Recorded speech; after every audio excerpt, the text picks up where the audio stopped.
It's time for Recipe of the Day. I've been making the exact same scalloped potato recipe for Easter for the past 15 years. It started as a simple little side dish on the table next to the ham and the deviled eggs, but then over the years it became my family's favorite Easter dish, the thing that they asked for. But because it was so basic, I had never put it on the site before. You know, it's just scalloped potatoes. Does the world need another scalloped potato recipe? It's, thinly sliced potatoes, a little onion, flour, milk, salt and pepper all together, nice and tender. But then I actually realized that it is a perfect recipe. The potatoes are the perfect thickness for even cooking. The sauce to potato ratio is exactly right. They're not super saucy, just lightly coated, and they're baked just the right amount of time so that the potatoes are tender and the top just browns. And so I decided it was time to put it on the website. I'll also say, and I know I've told you this before, that my kids are now teenagers and they're cooking more on their own. And so I'm making sure to add the recipes to the website that are their favorites so that they can always find them and make them just like I did. So today, it is this scalloped potato recipe. You're going to love it as much as they do. I do have to say that there is no cheese in this recipe. I know, it sounds like blasphemy, right? No cheese in scalloped potatoes, but technically the classic original scalloped potatoes do not include cheese. The potatoes with the cheese are au gratin potatoes or potatoes au gratin. The actual traditional scalloped potatoes did not have cheese in them, just the sauce and the potatoes and a little bit of onion often. Having said that, the recipe I'm telling you about does have optional cheese in it because so many people have come to expect cheese in their scalloped potatoes. You can decide if you put it in or not. I'll tell you that I tend to not put it in at Easter. It's just the very, very creamy potatoes that go so well with the ham and the eggs and like some nice buttered carrots. So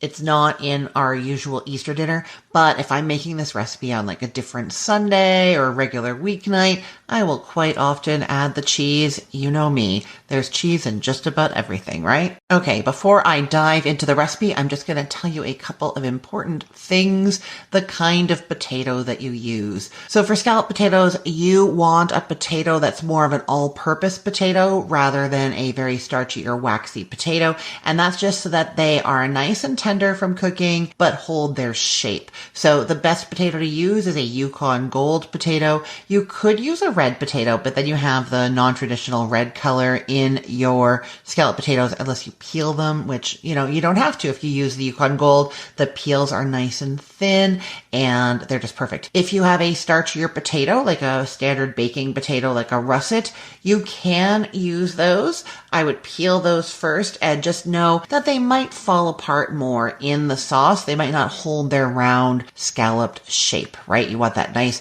fan scallop kind of thing going on. You might not get that quite as clearly if you're using a starchier potato like the russet. And then I'll also say the recipe calls for whole milk. That is the best thing to use here because the potato dish is going to be in the oven for a long time in the heat and it can curdle, and it's more likely to curdle if you're using a lower fat milk. So go in with the whole milk, or even whole milk and cream will work, but don't go with your like fat-free or 2% milk. Okay, let's dive into this recipe. You're going to preheat the oven to 375 degrees Fahrenheit, and then you're going to grease a baking dish. You either want to use an 8 by 8 inch square baking dish or a shallow 2-quart casserole. And I'm just going to say this serves 6 people as a side dish if you're having like a large meal and you have other things happening in the dinner. So then you are doing a medium skillet. You want a medium skillet over medium heat, and you are melting 3 tablespoons of butter into there.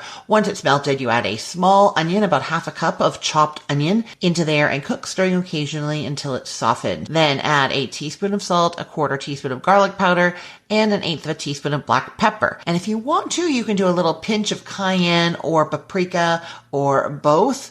And I don't usually add that in. It doesn't feel very traditional to me, but it does taste good. So, go whichever way you want to go there. So you've added your seasonings, and then you stir that and then add 3 tablespoons of all-purpose flour and stir that in to distribute it. Then, while you continue to stir continuously, you're slowly drizzling in 1.5 cups of milk. Now, I'm going to tell you that your sauce is not going to seem like you have enough. You're going to think there's not enough sauce here. But the potatoes release water as they cook and mix with the sauce, and it makes just the perfect amount so it's not super saucy, just lightly coated. Having said that, if you like a saucier scalloped potato, you can go in with 2 cups of milk at this stage instead of the 1.5, and it will work perfectly, okay? So you've slowly stirred in the milk, and then you just let it cook for another 30 seconds while you're stirring it, and then take it off the heat.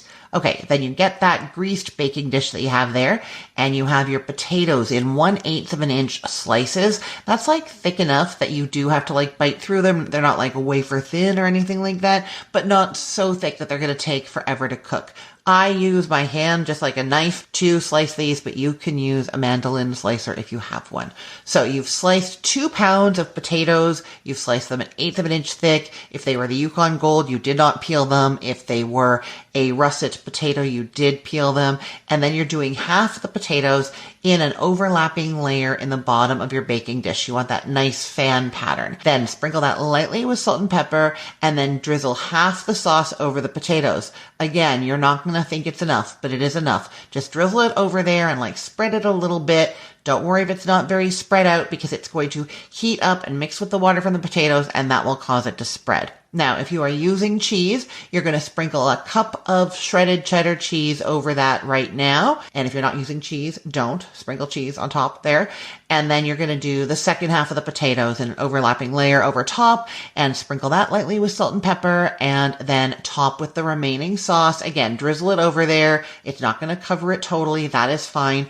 Don't add any more cheese at this point. Then you cover it tightly with aluminum foil and bake it at 375 degrees Fahrenheit for 1 hour. Then take the foil off, and you're going to bake it uncovered until the potatoes are fork tender and the top is lightly browned. It's going to be about 25 to 30 more minutes. If you are using the cheese, you sprinkle another cup of cheese on top at this point, and then just put it back in the oven for 5 minutes to melt the cheese. If you're not adding cheese, you do not need to put it back in the oven. If you want it browner, you can stick it under the broiler just for a moment, just to brown a little bit. That is an option that you can do as well.